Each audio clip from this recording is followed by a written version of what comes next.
So hey, down in this left-hand corner I've got a little sort of dry stone wall here. This is all based off a broch. I've been fortunate enough to visit a few brochs in my time living up here in Scotland.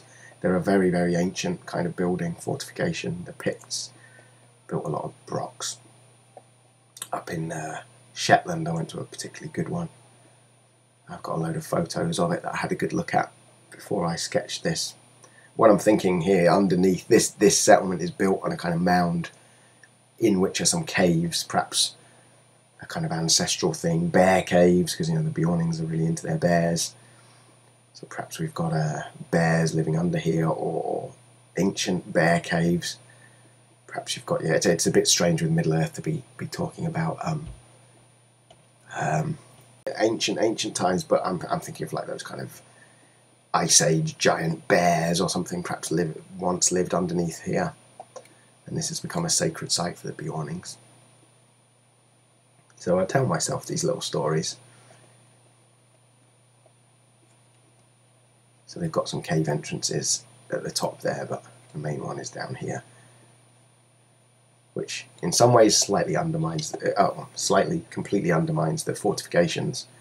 But it's a case of what's in that cave. Why is it undefended and outside of the stockade? You know, there's a little bit of food for thought there. Perhaps you can have a little think about that when you look at it. So again, it's almost like drawing here.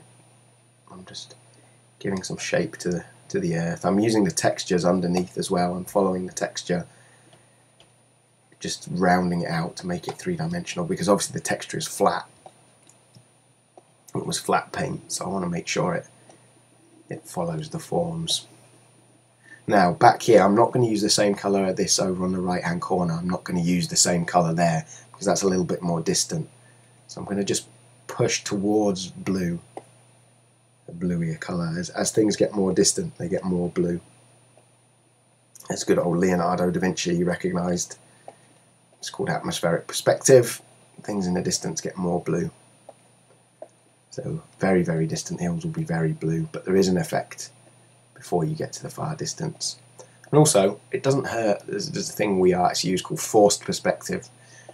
Often when you see kind of really dynamic images with enormous foreshortening and real crazy angles, that's forced perspective to give you that sort of dizzying, super perspective feel, very dynamic way of making pictures. But you can also force perspective atmospherically. You can even do it within a figure. Slightly bluer, you know, more distant limbs can be slightly bluer or slightly misted out. Very, very slight. And it isn't accurate to what we see, you know, with our eyes, but it is accurate in what shall we call it? Narrative terms? Don't like that. In pictorial terms, pictorial terms, it's accurate to do that. And if it helps drive the picture, good.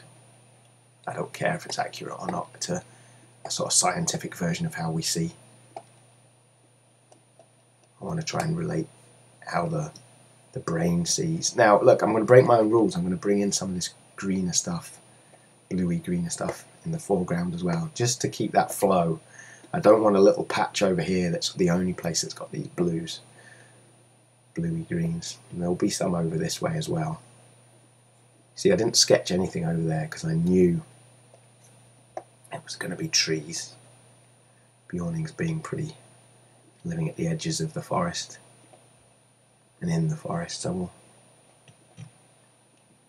just put these in. I can paint these just as easily, making it up as I go, as if I'd have spent a lot of time sketching them. You'll see what I'm going to have to do over here where I did sketch some. So I'm going to have to work against those lines and get rid of those lines. Whereas I quickly, you know, realised that, hey, let's stop putting in lines. I can just use paint. I've been around the block enough times to be able to knock in a few pine trees without an underlying sketch, I think.